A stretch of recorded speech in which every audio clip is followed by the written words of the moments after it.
What are you guys doing? We're just checking out their PowerPoint. PowerPoint? You're doing a presentation? Yeah, on the 30th. Obviously, the next step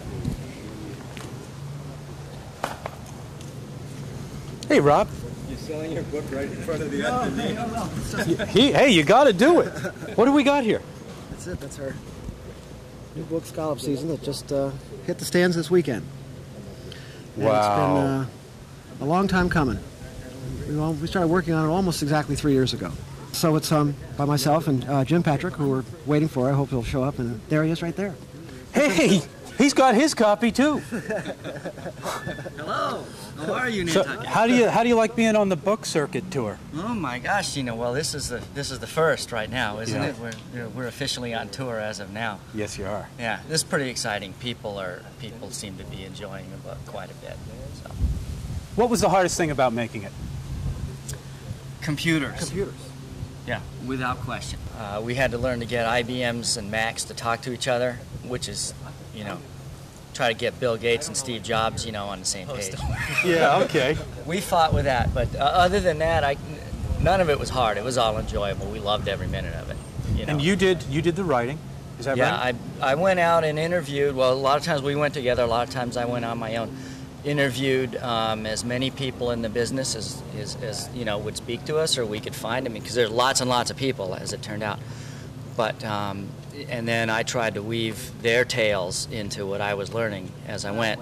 Rob was going, and talking to people and photographing them and photographing scenes, and we would get together and he'd show me what he had, I'd show him what I had, and over a couple of years it worked itself into a book. What does the book tell us? Is there a way that it moves? Is it a story? Or when we've finished with it, what do we... What I would hope is two things. Is one, this will be a lasting memory of something that I hope never becomes just a memory. But the scalloping industry and business here on Nantucket is really one of the defining things of what Nantucket is. And so many people, and particularly people year-round here who have lived here a long time or grew up here, have scalloped or have some connection to scallop, going back, generations to the 1880s. And it's just a big part of what makes Nantucket, Nantucket.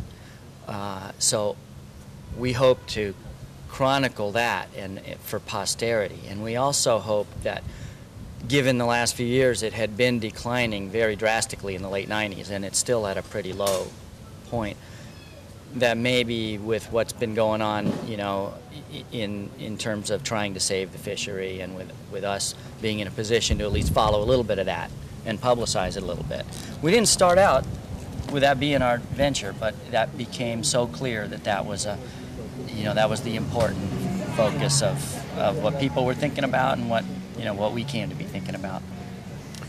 And Jim mentioned the word chronicle, and it's actually that. We start in the opening of the season of 1999, and we start with the family season, and there's a little chapter in there on the family season, and then we go day by day, almost practically throughout the year, and we sort of discover things as the days go on. So we talk about the things that are preconceptions, and then we realize that they were just wrong, and so we're all learning at the same time, and hopefully the reader will learn at the same time.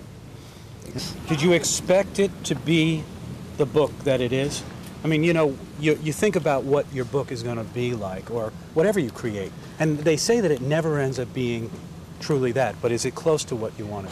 Well, along those lines, I'd have to say that even today, I've already heard 4 or 5 more great stories from scallopers about things that have happened, or things that, and I was like, I wish we could have just continued on and still be doing it today, because right. It never ends. There's just so many great, adventures that people have. So a lot of it is adventures.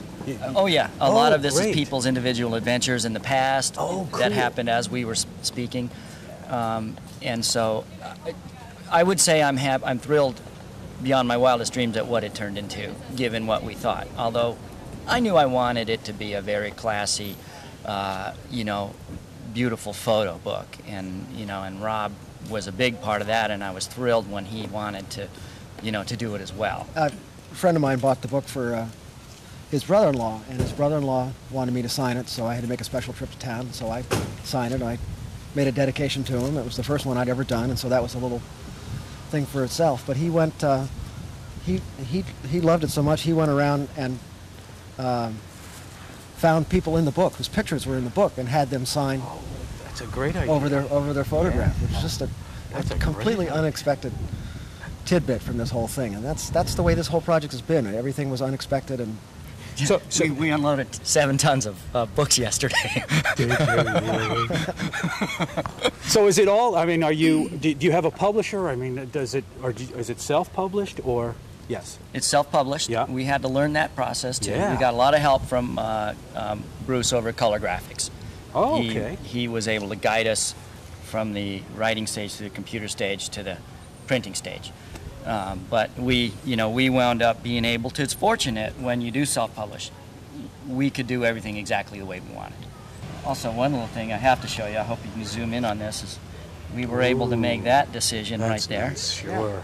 And I don't know that if we had turned it over to a publishing company that we would have been able to, to really get what we wanted. That's wonderful. So, I mean, that's inspiring for someone else who'd like to make their own book too, in a way, isn't it? Oh, yeah. yeah. And do you expect it to? Will it make money? We hope. All right, you got to ask it, Well, because you'd like to pay for it. The I mean, biggest problem of producing is one, paying for it. Yeah. And yes, this is not a cheap book because we got everything that we wanted, but we had to take the gamble on paying for everything we wanted. So hopefully, yes. And then, and secondly is the distribution, which on Nantucket thankfully is easy because we live here. Because there's 10 or 12 places I think that are happy to carry it. But to go beyond that, we're beginning to look at that, and that's Field a whole new. What? Lots of field trips. Field trips. Which I never imagined when we started this. I didn't realize I that. didn't think we were going to go beyond Nantucket, or if we were in a relatively small way, and we'd like to. You get Barnes and Noble to carry it. Boy, you put in a good word for us. will you? I'll do what I can for you. But I think part of it started to come as we realized the nature of the project. We had a bigger project than just a little local story. We realized that, and we would like to get it out and get it seen. I think it would be a good thing for people to read all over the country. So.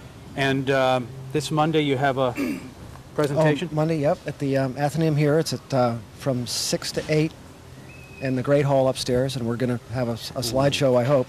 And we'll try to be there. And we'll talk about the book, much like what we're doing right here. And then we're having a book signing over at the Bean. Oh, terrific. Right after that. Oh, at wonderful. 8 o'clock. Oh, Monday. great. So. Yeah. Well, listen, thanks, guys. Thank you bet. very Yeah. much. Okay. Congratulations. Thank you. All right. Have a good one. See you Thanks, Sunday. Gino.